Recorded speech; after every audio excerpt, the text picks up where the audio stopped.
¿Qué tal? Muy buenas noches. Abrimos una nueva edición especial y hace apenas unas semanas el jefe de Oncología Médica del Hospital General de Elche, el doctor Álvaro Rodríguez Lescure, se convertía en presidente de la Sociedad Española de Oncología Médica y hemos querido invitarle para hablar sobre toda esta materia en la que trabaja habitualmente. Doctor, muy buenas noches. ¿Qué tal? Muy buenas noches. Como decía, a finales de octubre se convertía en presidente de la Sociedad Española de Oncología Médica. ¿Cómo recibe ese cargo? Aunque ha estado ya trabajando en la Junta Directiva estos últimos años, pero ahora ya como presidente, ¿cómo recibe este cargo?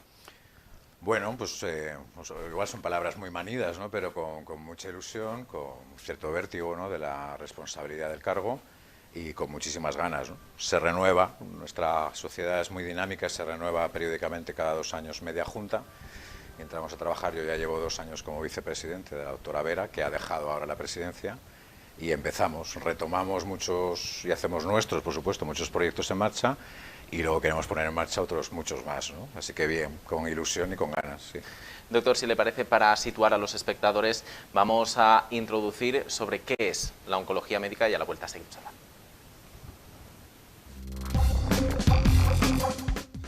La oncología médica es una especialidad derivada del tronco de la medicina interna dedicada al diagnóstico y tratamiento del cáncer, centrada en la atención del enfermo con cáncer como un todo, al que se trata con quimioterapia, terapia con hormonas y otros medicamentos. España fue el primer país europeo en el que se estableció la especialidad. Por eso, por ser la primera y llevar más camino recorrido, España es pionera y está a la vanguardia en el tratamiento oncológico. Los primeros oncólogos médicos españoles, en su mayoría procedentes de la medicina interna, lograron su titulación tras el acuerdo alcanzado por la SEOM y el Ministerio de Sanidad para el reconocimiento de la especialidad. Desde el año 1987, la Sociedad Española de Oncología Médica dedicó buena parte de su actividad a proyectar y prestigiar la oncología española en el marco europeo. El oncólogo médico es el especialista que atiende al enfermo de cáncer. Su objetivo es el cuidado del enfermo desde el diagnóstico, incluyendo el tratamiento y el seguimiento hasta la curación, o durante el periodo terminal. Atiende la patología asociada a la enfermedad tumoral y las complicaciones derivadas del tratamiento. Colabora activamente en el apoyo emocional, social y psicológico de los pacientes y de sus familiares. Desde hace apenas un mes, el jefe del Servicio de Oncología Médica del Hospital General de Elche, el doctor Álvaro Rodríguez Lescure, es el nuevo presidente de la Sociedad Española de Oncología Médica. Hoy, en edición especial, hablamos con el doctor Rodríguez Lescure.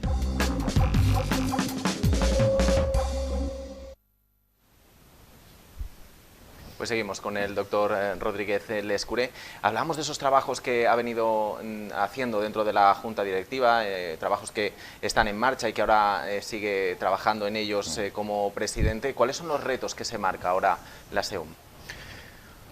Bueno, SEOM es una sociedad científica, ¿no? Entre las sociedades científicas en nuestro país es verdad que es una de las más sólidas, de las más consolidadas, como decía el vídeo de la introducción, la segunda más veterana del mundo, después de la americana, y la primera de Europa, realmente en aparecer, y con mucha trayectoria, ¿no? Y como tal, SEOM, bueno, intenta, nuestra visión es ser realmente referentes en cáncer en nuestro país, ¿no? Tiene un papel de promoción, de información para la sociedad, para pacientes, para la administración, para los familiares en cáncer, ampara a todos los grupos cooperativos nacionales que trabajan en investigación. Nos organizamos en grupos por patologías, ¿no? Hay grupos muy potentes en nuestro país, con mucho peso en Europa y en el mundo, GECAM en mama, el Grupo Español de Cáncer de Pulmón, el Grupo de Tumores Digestivos, tumores cerebrales, cabeza y cuello, etcétera, ginecológico, y le da amparo a toda la sociedad. Tiene mucha labor de difusión y sobre todo de promoción también de investigación, ¿no? Especialmente SEOM dedica mucho tiempo y muchos recursos a la formación.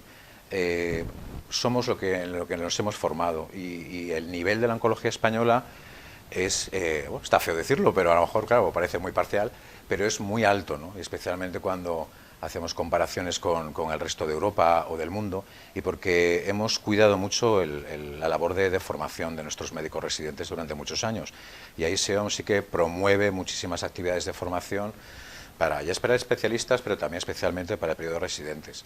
Y una parte muy importante también, y en la que dedicamos muchísimo y mucho esfuerzo, y es también una parte de mi proyecto, son las becas de SEOM.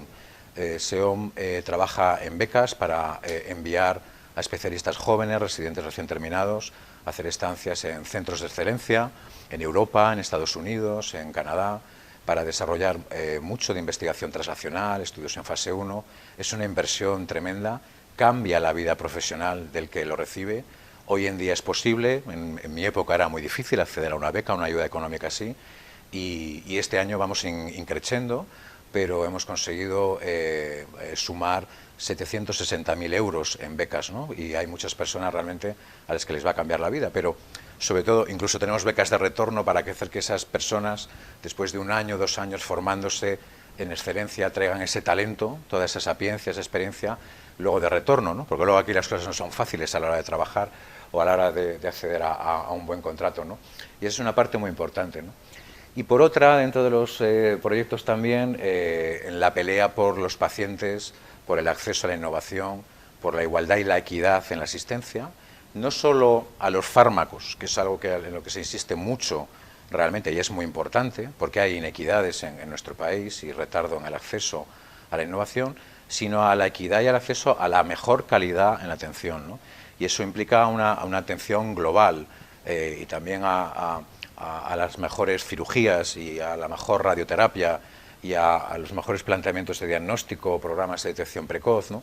Por lo tanto, tenemos mucha actividad en ese sentido, muy variada y sobre todo haciendo de referencia también o intentando hacer de interlocutores, bueno, pues con otros estamentos importantes, los grupos de pacientes. Tenemos, de hecho, vamos a crear ahora una vocalía de pacientes como novedad. Uno de nuestros vocales de junta se va a dedicar exclusivamente a toda la labor de interacción con las asociaciones de pacientes, porque al fin y al cabo es el fin, la razón de ser de nuestra especialidad, de nuestro trabajo, y aparte de los pacientes, pues con la sociedad en general, con la administración, con la gerencia, los directores médicos, toda la administración de sanidad a todos los niveles, ¿no? Desde ministerio y especialmente también a nivel autonómico, ¿no? O sea que una labor muy variada, diversa y muy distinta, ¿no? Pero al final todo confluye en lo mismo, ¿no? Queremos mejorar los estándares de la atención para los pacientes en nuestro país y eso implica actuar sobre quienes los proveen, no solo son con los médicos, nosotros tenemos mucha interacción con muchísimas otras especialidades que están relacionadas íntimamente con el diagnóstico y el tratamiento del cáncer. Los oncólogos médicos trabajamos siempre en comités multidisciplinares, el paciente de cáncer no es exclusividad ni patrimonio de una especialidad y hoy en día es imposible aceptar o asumir que hay una atención buena, por ejemplo, si un paciente no es valorada por un comité multidisciplinar. Esto es algo que se repite mucho, pero también por lo que tenemos que luchar, porque en nuestro país a lo mejor todavía hay sitios, entornos, en los que esto no ocurre así, y eso es otro punto de mejora, ¿no? Y en ese conjunto y con esa interacción sobre nuestros especialistas, los pacientes, la sociedad, otros especialistas y la administración, y ahora también con Europa también, con la Administración Europea, con la Sociedad Europea de Oncología Médica, pues toda esa interacción buscando pues eso, tener mejores estándares de atención, de tratamiento, de diagnóstico y de calidad para los pacientes, que al fin y al cabo es por lo que trabajamos, ¿no? ¿Qué supone para los pacientes la aplicación de esta especialidad médica?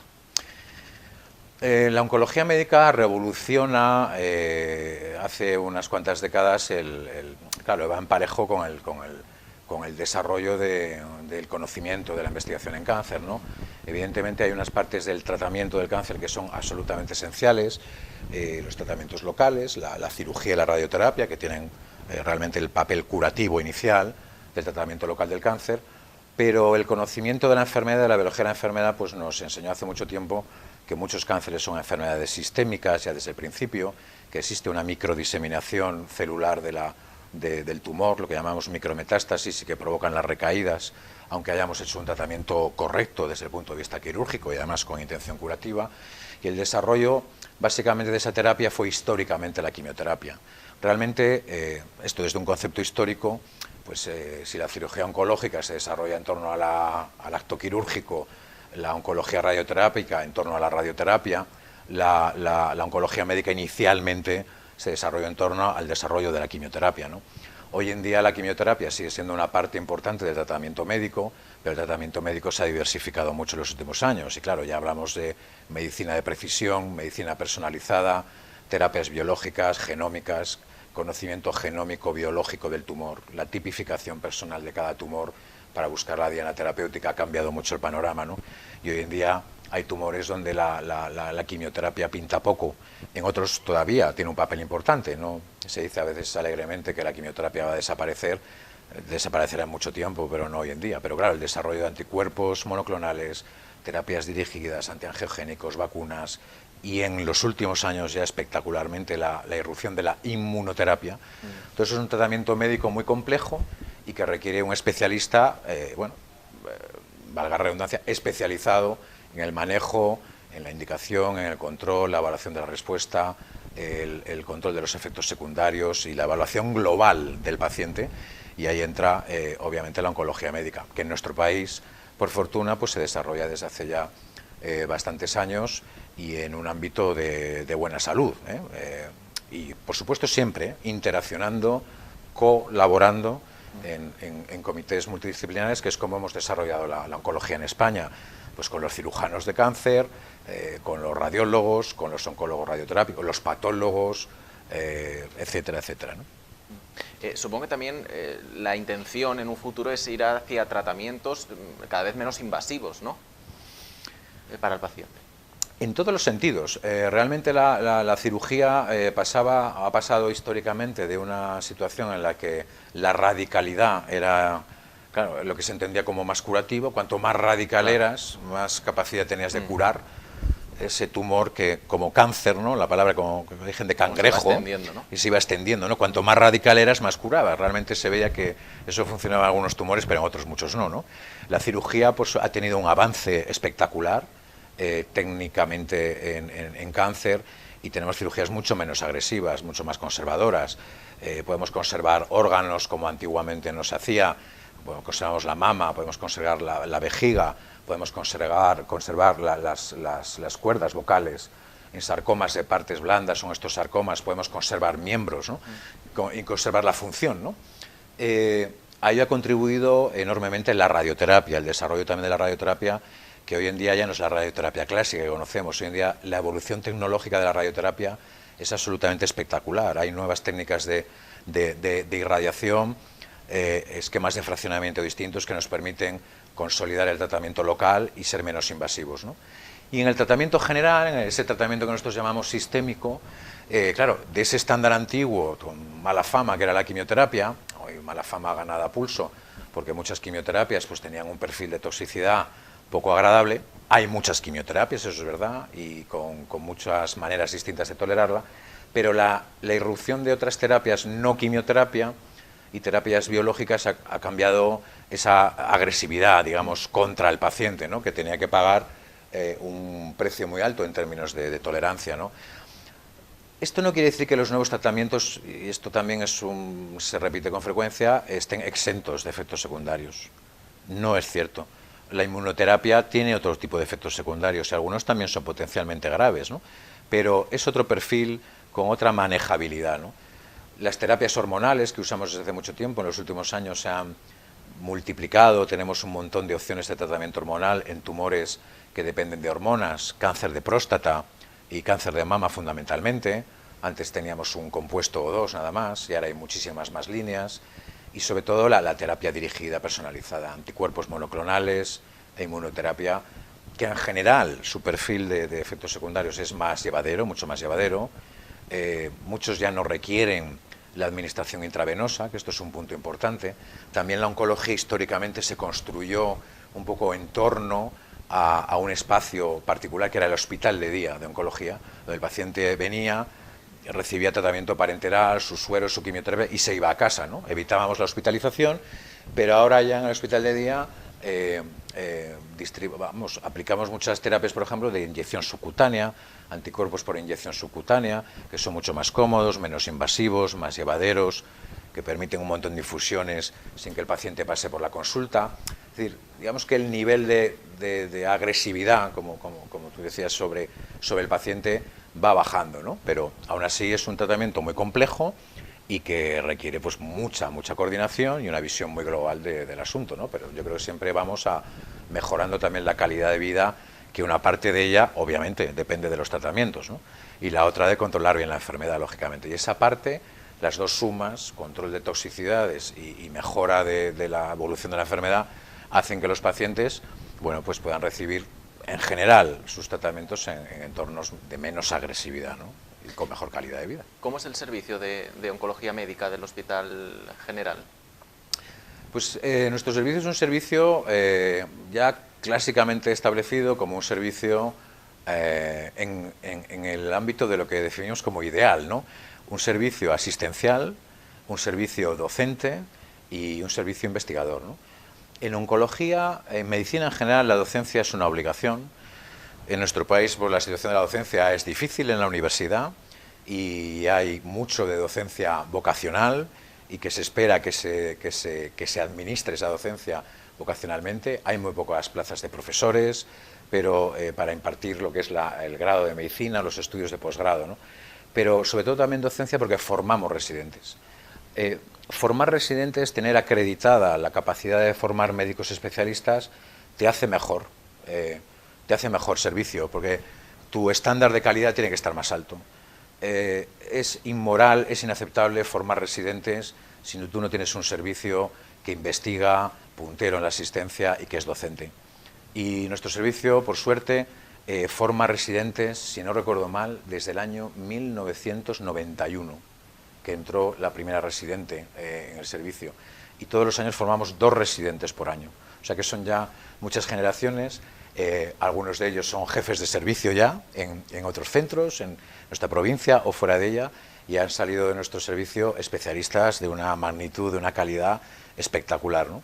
Y la otra parte que define el servicio es la asistencia. La tenemos organizada como un servicio grande de referencia por áreas diferentes, ¿no? En oncología trabajamos mucho, ya en servicios más grandes, por diferenciación de patologías. La complejidad ya del cáncer, hablar del cáncer es como hablar de un coco, mal definido, porque el cáncer no es nada. Hay muchos cánceres, pero cuando hablamos ya por patologías, cánceres digestivos, cáncer de mama, cáncer ginecológico, cáncer de pulmón, en realidad ya estamos hablando de un montón de enfermedades tremendamente diferentes y diferenciadas.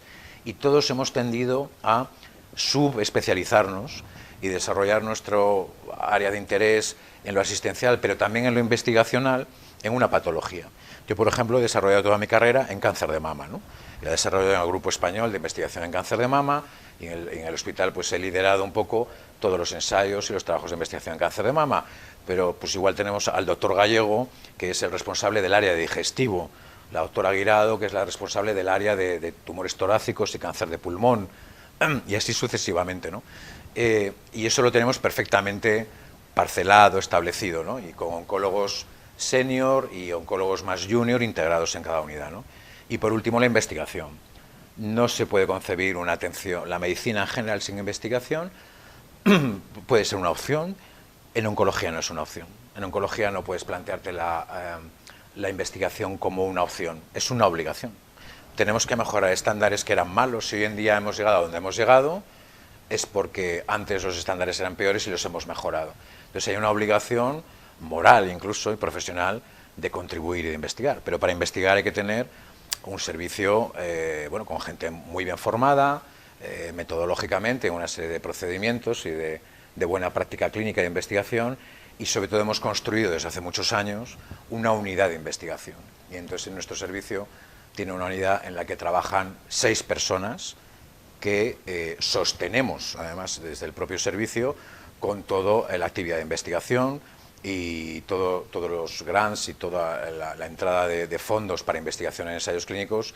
En nuestro servicio, además, se reinvierte al 100% en sostener toda esa unidad de investigación, que son ahora mismo 5 CRAs, que son coordinadores de investigación, es personal específico para desarrollar los ensayos clínicos y que nos da mucho soporte, y también en pagar una enfermera de investigación que trabaja exclusivamente para los programas de investigación de ensayo clínico de nuestro hospital, ¿no? Así somos también referencia, podemos ofertar programas novedosos o de fármacos nuevos no solo al área que atiende el Hospital General Universitario de Elche, también a las áreas vecinas, a Vinalopó, a Orihuela también, porque nuestro servicio sostiene de alguna forma en parte al Hospital de Orihuela. Hubo una época que además éramos el soporte 100% de Orihuela. Orihuela es un hospital donde hay ahora 3 oncólogos recién incorporados, que es una plantilla a todas luces insuficiente para cubrir ese área, y nosotros también contribuimos con desplazando oncólogos y asistiendo a los comités y siendo esa referencia, ¿no? Recibimos también pacientes de Alicante, de San Juan, de Elda, incluso de otras comunidades, y es algo común, igual que podemos remitir pacientes nosotros a otros centros que tengan estudios que pueden beneficiar a un paciente, ¿no?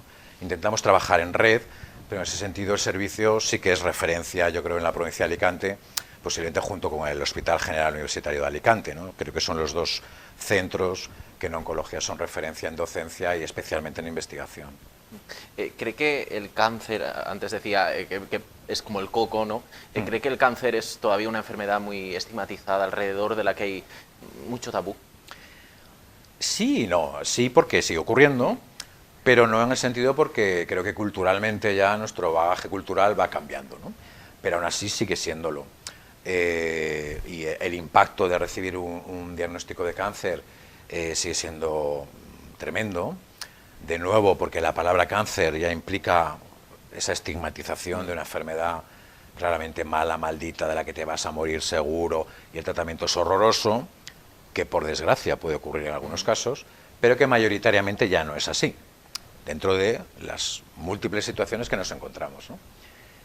Y sí creo que ha cambiado algo, pero aún así todavía asistimos a, bueno, pues a esa especie de, señalas la palabra tabú, es una palabra que todavía cuesta a veces mencionar, que en algunos ámbitos todavía hasta se oculta, porque puede resultar a veces hasta vergonzante o indigno. Incluso en los medios de comunicación, cuando alguien fallece por cáncer, se dice una larga enfermedad, ¿no? Se utiliza utiliza ese tipo de eufemismos. Una larga y penosa enfermedad, ¿no? Se dice, falleció de larga y penosa enfermedad, y todos dicen, se ha muerto de cáncer, ¿no? Claro, parece como que es el innombrable, ¿no? Claro. Parece Voldemort en Harry Potter. No se puede nombrar la palabra cáncer, hay que normalizarla, pero tampoco desde un optimismo happy y feliz de que no pasa nada. Sigue siendo una enfermedad compleja, en muchos casos sigue siendo muy grave, no nos debemos engañar, pero en muchos otros casos el resultado ha cambiado en los últimos años. Entonces, claro, yo creo que cada caso es un mundo, cada paciente es un mundo, y hay que intentar, sí, desdramatizar un poco el concepto global, efectivamente. Pero además, de alguna forma carece de significado la palabra cáncer en general. Tenemos que hablar de cáncer, yo siempre digo en la consulta, hablamos de cánceres en plural, y cuando tengo al paciente delante, y a mí, a usted, al que nos importa es el suyo, ¿no? Y el de los demás, el de cada uno es el de cada uno, ¿no? Y es importante, y desde los medios de comunicación sí tenéis, bueno, yo creo que en los últimos años ha habido mucho trabajo en ese sentido, y muchos periodistas, además, informadores especializados en salud, que trabajan mucho en esto, ¿no? En desdramatizar un poco y quitar ese concepto tabú, ¿no?, de la palabra. Yo creo que también alrededor de esta enfermedad hay mucho bulo, ¿no? Pues teorías que a lo mejor la gente tiene y son totalmente falsas, ¿no? Sí. Y que se encontrarán ustedes cada día en la consulta. Tremendo. Y además, sobre todo, bueno, siempre lo he sabido, ¿no? Lo que pasa es que ahora también es cierto que en nuestra sociedad informatizada y que vivimos online y con internet a golpe de pulgar, consultamos al médico, ¿no? Bueno, el doctor Google es el más famoso de todos, ¿no? Pero sobre todo porque hay tal facilidad para el acceso a la información, que no es malo, eso es bueno. El problema siempre decimos, depende de qué información y qué fuente recurres, ¿no? Pero claro, eso también ha dado altavoz y ha multiplicado el impacto de todos estos tipos de bulos, ¿no? Y ahí hay, bueno, pues de todo tipo, ¿no? Desde bulos simpáticos, ¿no?, hasta graciosos, entre comillas, pero podemos mezclarlos también con información que es potencialmente peligrosa, ¿no? Porque puede ser el input que recibe el paciente sobre su enfermedad, pues puede venir de fuentes absolutamente peregrinas, ¿no?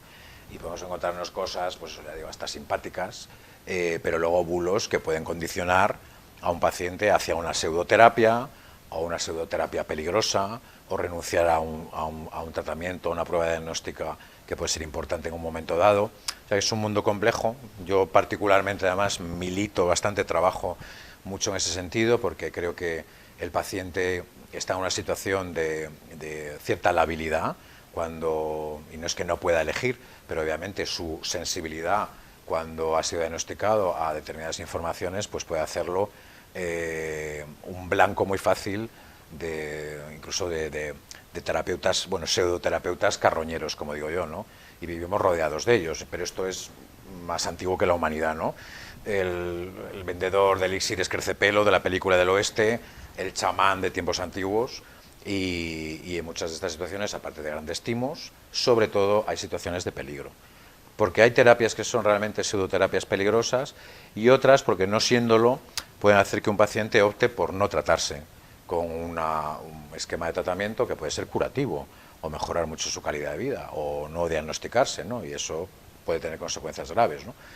Pero bueno, en general yo creo que es una minoría de pacientes, aunque el bombardeo, como señalabas, es constante, es absolutamente constante. Me gustaría aprovechar que está aquí para hacer un poco de pedagogía y conocer un poco cuál es el origen del cáncer. ¿Son factores hereditarios, factores ambientales? Porque luego, por ejemplo, está el cáncer infantil, que factores ambientales pueden haber pocos, ¿no? Pues esto explica un poco lo que decíamos de que hablamos de muchas enfermedades. Por eso siempre decimos el cáncer, o cuándo se curará el cáncer, ¿no? ¿Cuál es el origen del cáncer? Hablemos de cada cáncer, ¿no?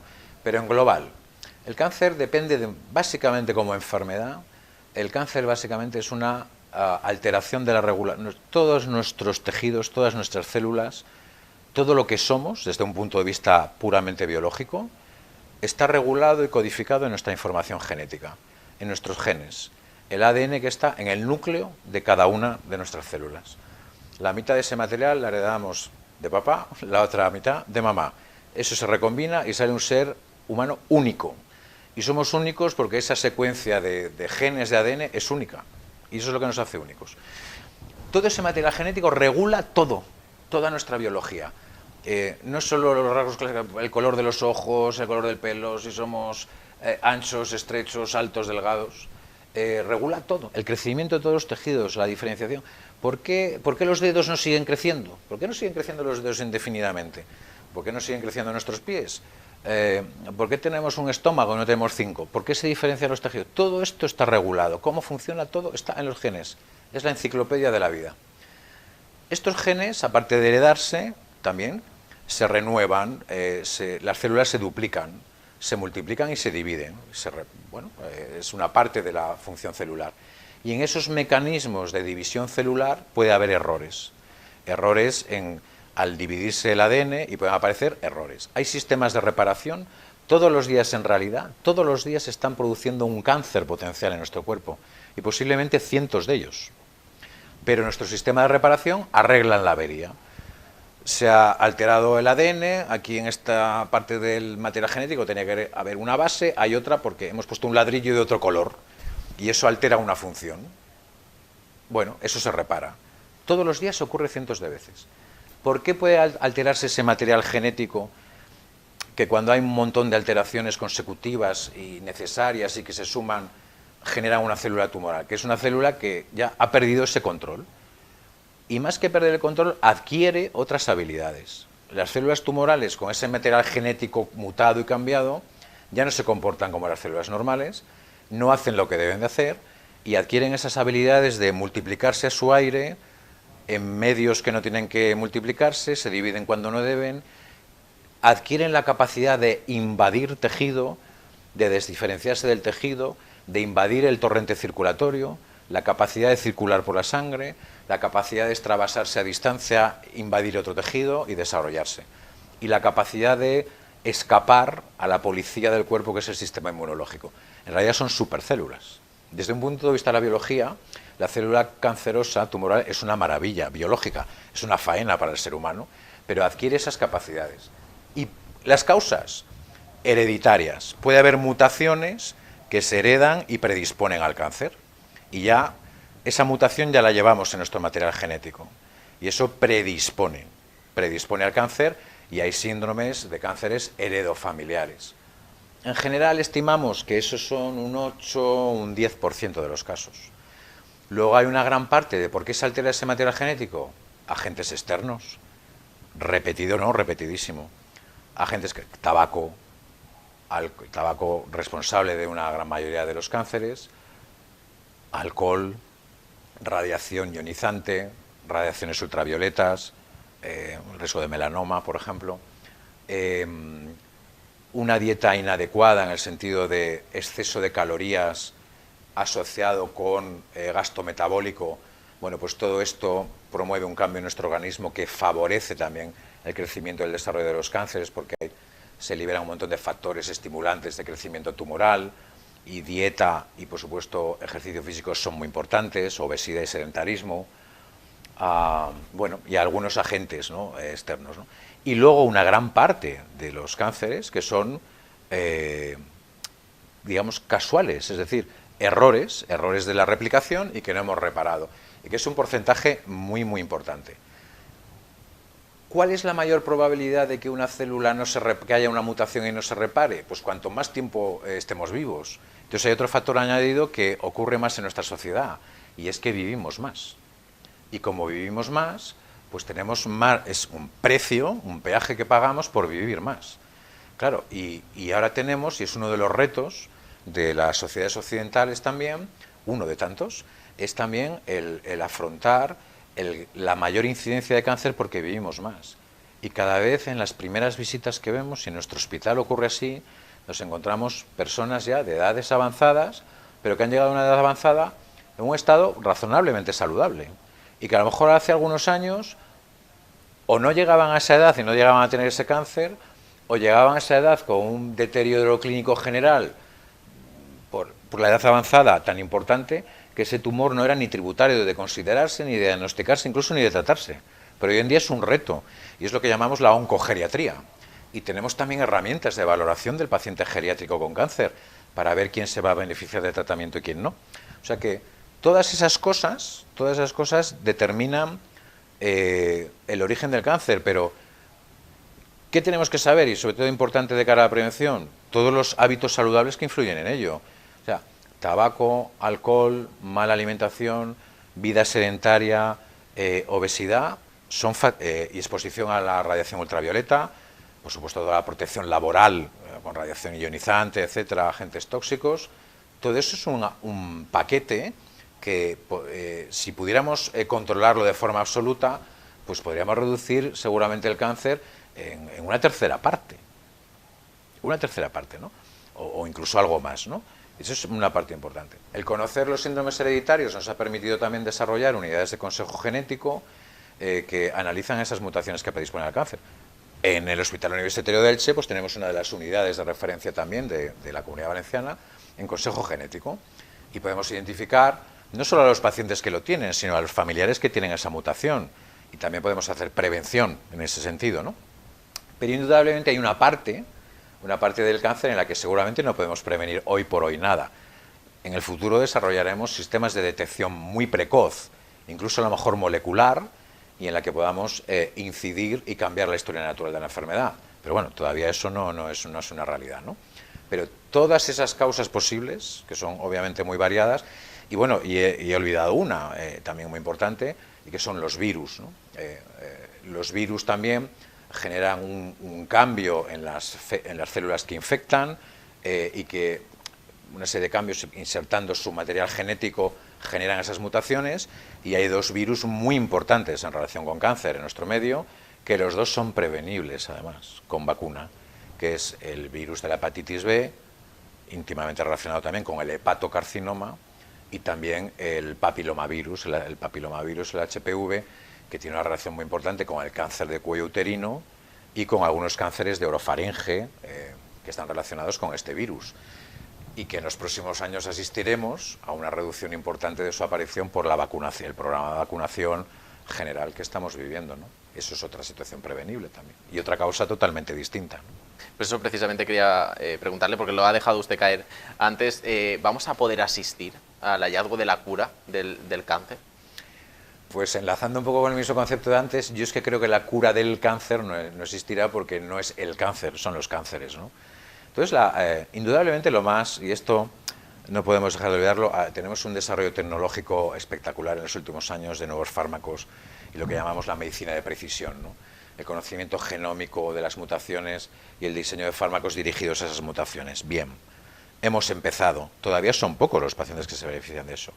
Nuevas terapias, la inmunoterapia. La inmunoterapia funciona en unos tumores, en otros no. Y estamos aprendiendo en cuáles sí, en cuáles no, en cuáles más, en cuáles menos. En algunos de una forma espectacular.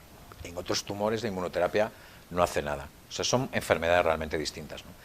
Entonces, a mí me cuesta pensar, ojalá me equivocara, que un día lleguemos a decir, este medicamento, bueno, estoy seguro, este medicamento va a curar el cáncer. No, vamos haciendo avances, y de hecho en algunos cánceres hemos hecho enormes avances, ¿no? En tasas de curación que hasta hace muy poco pues eran muy ajenas a nuestros objetivos, ¿no?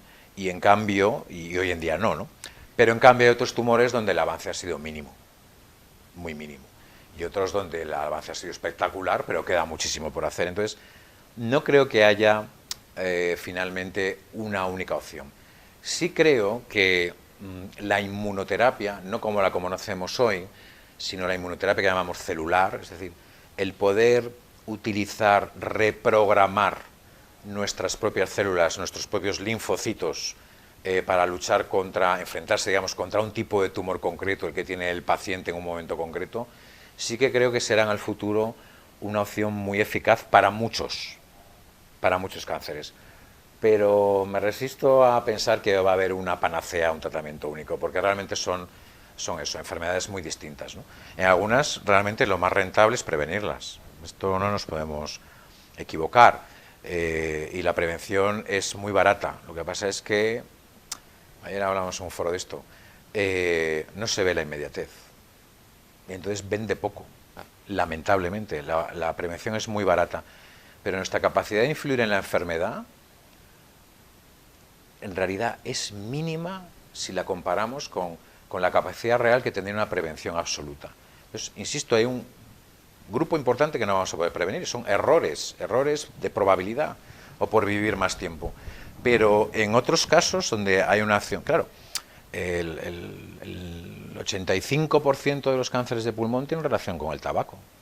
Vale, hay un 15% que no. Y ocurren en personas que jamás han fumado, nunca, y ni tan siquiera han estado expuestas a humo de tabaco. Y son grupos, cánceres de pulmón, distintos molecularmente. Pero no olvidemos que una gran mayoría sí lo está. Pero el tabaco se relaciona con el cáncer de orofaringe, se relaciona con el cáncer de páncreas, con el cáncer de estómago, con el cáncer de vejiga. Claro, es un grupo de prevención muy importante. Si hicieron muchos avances en un momento dado, seguimos la estela de países como los Estados Unidos, que ahí fueron claramente muy por delante y cambiaron la mortalidad por enfermedad cardiovascular y por cáncer de pulmón hace años ya, porque se fuma menos, porque ha habido una política muy activa contra el tabaco. Pero en nuestro país la hubo, pero ahora hay una relajación importante. Es preocupante ver cómo la gente joven fuma en nuestro país, y especialmente ellas. En esto, de nuevo, también hay desigualdad de género. Lamentable en este caso, porque la mujer ha seguido en los pasos no adecuados al varón. Ahora las generaciones más jóvenes fuman más ellas que ellos, aunque en España cada vez fuma menos gente, pero claro, y hay una política activa contra ello, pero hay que reforzarla, y aún así todavía tenemos un montón de años de vida por delante para ver esos efectos, ¿no? Alcohol, con el alcohol hay una tolerancia cultural muy importante en nuestro país y en muchos países, ¿no? Y la ingesta regular de alcohol no es saludable, por ejemplo. Esto no quiere decir que no se pueda beber vino o cerveza. Esto es una opción y cada uno elige sus riesgos. Pero la ingesta diaria, por ejemplo, de alcohol, incluso en pequeñas cantidades, tiene un efecto de incremento claramente en algunos cánceres, por ejemplo en cáncer de mama y en otros tumores. Y esto hay que decirlo, hay que informarlo, ¿no? Nunca se insiste mucho en la prevención del melanoma. Seguimos, viendo gente que se quema, el no usar protección, pero sobre todo en la infancia. El mayor riesgo de melanoma son las quemaduras en la infancia, precisamente. Y ahí ya se generan seguramente mutaciones en los niños que se queman. A mí me horripila ir por la playa y ver niños quemados, ¿no? Y se ve, y con mucha normalidad todavía. O sea, hay mucho en lo que incidir en la prevención y bueno, es bueno remarcarlo. Pero en otros tumores no tenemos opción de prevención y bueno, poco a poco. Doctor Álvaro Rodríguez Lescure, le agradecemos que haya estado esta noche con nosotros hablando de estas cosas tan interesantes y que sobre todo yo creo que para los espectadores ha sido todo un aprendizaje lo que nos ha contado en esta noche. Bueno, pues muchísimas gracias a vosotros por acogerme en vuestra casa, en vuestro programa, y encantado. Muchas gracias por estar esta noche con nosotros. A ustedes les espero la próxima semana en una nueva edición especial. Gracias por estar una semana más con nosotros.